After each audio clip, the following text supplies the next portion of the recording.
subscribe ndabinginze bantu banjye. Yes, kanangire mbasuhuza mbifuriza umunsi mwiza kandi amahoro y'Imana abane namwe. Imigisha ituruka ku Uwiteka mwese ize kuba yabasha kuba yabageraho, kandi imbaraga za Mwuka Wera zize kubonekaho. Imana ikomeze kubagura mu buryo bumwe cyangwa ubundi. Rero nk'uko mubizi menyereye, ni ya channel nziza twabazaniye yitwa Isoko TV Show. Isoko TV Show channel twabazaniye kugira tujye tugenda tuganiraho iby'ijambo ry'Imana, amakuru abagiye agezweho muri isi yasanzwe, ibiganiro byiza bigiye bitandukanye. Niyo mpamvu rero uyu munsi twaje kugira ngo tube twaganira byinshi cyane bigiye bitandukanye, ariko ingingo nyamukuru y'uno munsi ni ukuganira ku ijambo ry'Imana muri kubona imbere yanyu. Niryo jambo tugiye kuba twaganiraho. Iryo jambo niryo tugiye kuba twaganiraho umwanya utari munini cyane ariko utari na muto.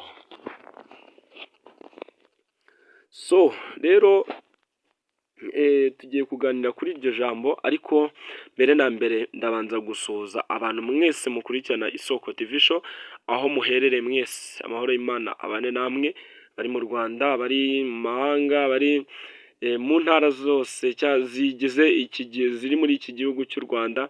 Mwese mbabwira ngo nimukomere kandi Imana ibahe umugisha, kuko mukurikirana ibiganiro byacu mutera inkunga Isoko TV Show. Amazina yo ni yayandi, niyo nkunde Eric cyangwa Pastor Nzo yankuye n'ubundi nk'ibisanzwe. Rero ndagira ngo mbabwire ngo uyu munsi tugiye kuganira ku ijambo ry'Imana, umwanya utari munini cyane ariko utari na muto, kandi Imana ize kugira ukuntu iza kugenda ibigenza. Ufite kuba ufite ikibazo cy'uburwayi, ufite ikibazo kibikugarije, ariko ndagira ngo nkubwire ngo dufite Imana ijya iturengera, dufite Imana ijya idutabara kandi ikatugirira neza, ikatwitaho ku manywa na nijoro. Rero tugiye gusoma ijambo turi busange mu gutegeka kwa kabiri ibice 8 umurongo wa 2. Haranditse ngo kandi ujye wibuka urugendo rwose rwo mu butayu Uwiteka Imana yawe yakuyoboyemo iyi myaka kuko ari 40 kugira ngo igucishe bugufi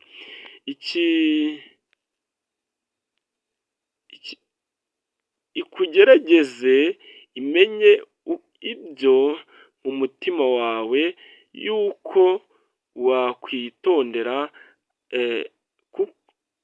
wakwitondera amategeko yayo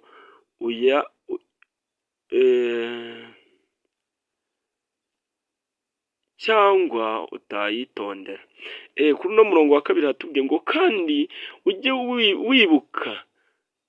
wibuka urugendo rwose rwo mu butayu. Haleluya. Kandi ujye wibuka urugendo rwose rwo mu butayu Uwiteka Imana yawe yakunyujijemo iyo myaka uko ari 40. Haleluya. Nawe rata ndi kukwibwirira, ujye wibuka urwo rugendo rwo mu butayu, wibuke iyo nzira wanyuzemo. Haleluya. Wibuke ibyo bigeragezo wabayemo, kuko Imana niyo yabikunyujijemo. Iyo atazi ko ariyo yabikunyujijemo, ndakeka ntibyari bukunde kubivamo. Ariko buri muntu wese agira ubutayu imbere ye, agira ubutayu bujya bumwugariza. Nanjye mfite ubutayu bunyugarije, ariko ijambo ry'Imana mu gutegeka kwa kabiri ryatubwiye ngo kandi ujye wibuka urugendo rwose rwo mu butayu Uwiteka Imana yawe yakunyujijemo iyo myaka uko ari 40. Haleluya. Kugira ngo igucishe bugufi, ikugerageze imenye ibyo mu mutima wawe, yuko wakwitondera amategeko yayo cyangwa ntuyitondere. Haleluya. Imana nyine igitugerageza, ibyo yemera ko tunyura muri ibyo ngibyo, kugira ngo irebe ese mwana wanjye numara kugera muri kiriya kintu, numara kugera muri buriya butayu, ese uzabasha kwihanganira ibikugerageza, ubashe gukomera ku mategeko yanjye, ubashe gukomera ku cyo wamenye. Aleluya. Biragora cyane, biragora muri ino minsi kubera ko usanga umukristo hari icyo abazi, ariko iyo amaze kugera muri rya shyamba ry'inzitane, iyo amaze kujya muri bwa butayu, arabyibagirwa ahubwo agashaka kunyura iyindi nzira, arabyibagirwa ahubwo agashaka kwihimbira iyindi nzira. Ariko hano ijambo ry'Imana riratubwiye ngo itunyuzamo kugira ngo irebe ese, aleluya, ese numara kugera muri ubwo butayu uzabwitwaramo ute? Ese numara kugera muri ubwo butayu uzarwana izo ntambara gute? Uwiteka Imana turenge. Hano kuri gatatu ngo nuko yagucishije bugufi, akundira ko wicwa n'inzara, ikugaburira manu wari utazi,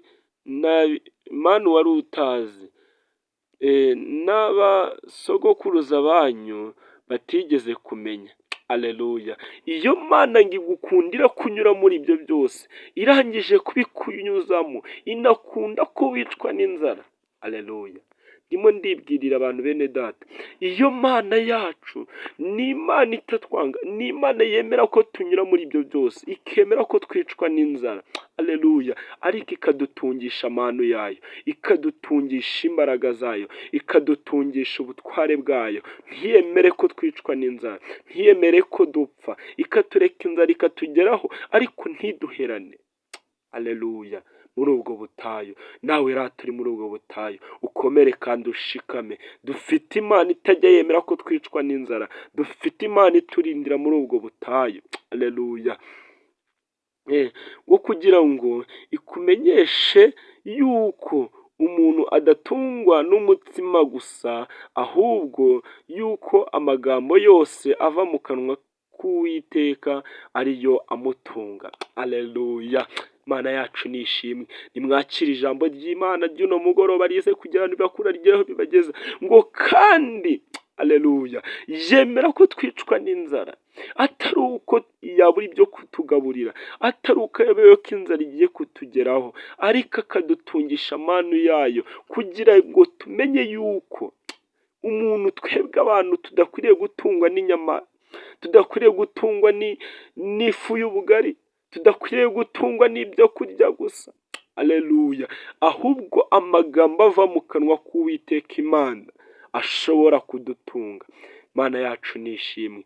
Hano kuri kane hakatubwira ngo imyenda yawe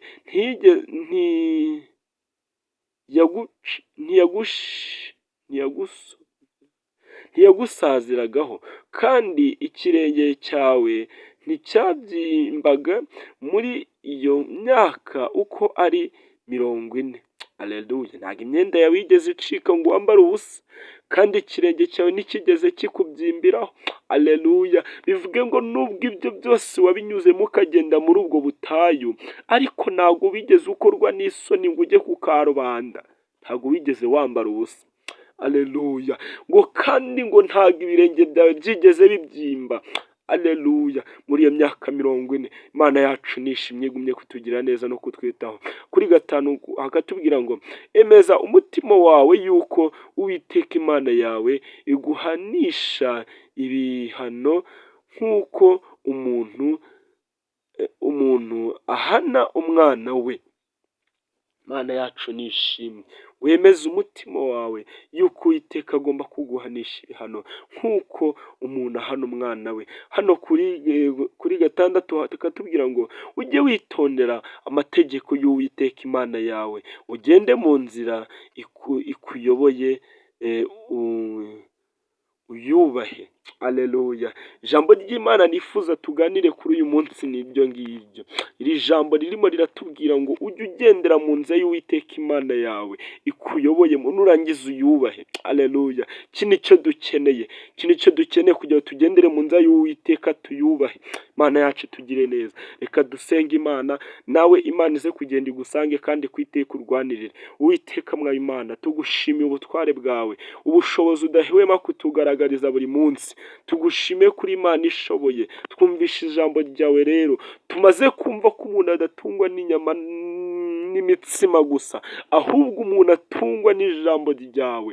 Ibyo turabigushimiye. Reka ijambo ryawe rize ridutunge, rigire aho rituvana, rigire aho ritugeza. Reka rize ritubere inkomezi, reka rize ritwagure, ridushyigikire mu izina ryawe Yesu Kristo. Natwe dutsinzwe n'iri jambo, uduhe kugukomera no kwaguka, kandi uduhe imbaraga kugira ngo mu kindi gihe nk'iki tuzabone imbaraga zo kunesha ibitugerageza, twamaze kumenya ko umuntu adatungwa n'ibyo. Turagushimye. Amen, amen, amen.